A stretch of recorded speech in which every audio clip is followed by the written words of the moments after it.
ये सरकार की तरफ से जो एंटी भूमाफिया कैंपेन चलाया जा रहा है उसके तहत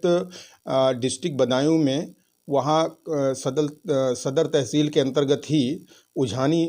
थाना है, उसमें गंगा की जो तलहटी है, ख़ास तौर से वहाँ लोकल डायलेक्ट में उसको गंगा जी कहते हैं। तो गंगा जी पर उनका ये 10 लोगों के खिलाफ एफआईआर इस बात पर है कि इन्होंने जोत बो करके, और ये ग्राम सभा के रूप में रेवेन्यू रिकॉर्ड में दर्ज है, ये लोग इस पर अनधिकृत रूप से कब्जा किए हुए हैं। ये कहते हुए एफआईआर दर्ज किया गया सेक्शन 447 में, और उस एफआईआर को हमारे द्वारा चैलेंज किया गया, जिसमें 10 अभियुक्त हैं और 10 में से 5 अभियुक्त पेटिशनर के बतौर यहाँ आए और मैंने चैलेंज किया। ख़ास तौर से उसमें मेरा 2 आधार है कि जब अगर सपोज दैट कि एफआईआर में कहीं भी यह मेंशन नहीं है कि कब से कब्जे में है, उस तारीख का कोई उल्लेख नहीं है। दूसरे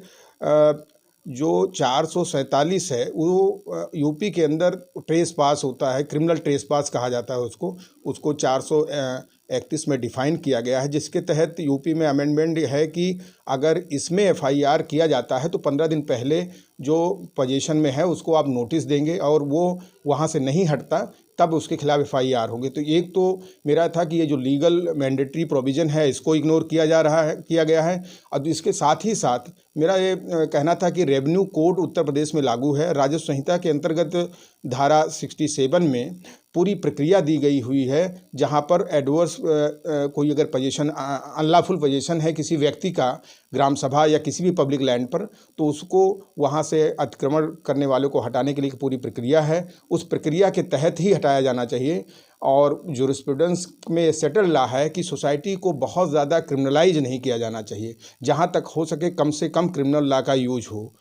तो इन 2 आधारों को कोर्ट ने मानते हुए ये माना कि स्टेट का जो पूरा एक्शन है वो आर्बिट्रेरी है, मनमाने ढंग से स्टेट काम कर रहा है, और संविधान की यह मंशा है कि राज्य कभी मनमाने ढंग से काम नहीं कर सकता, उसको रूल ऑफ लॉ के अकॉर्डिंग ही काम करना चाहिए। वो सरकार से जवाब मांगा है और सारे पेटिशनर्स को तब तक के लिए अरेस्ट स्टे कर दिया है। मैं रमेश कुमार, एडवोकेट। किसकी कोर्ट में मामला है? यह मामला honourable justice SP Kesarwani and Samim Ahmad साहब की बेंच के समक्ष आया था।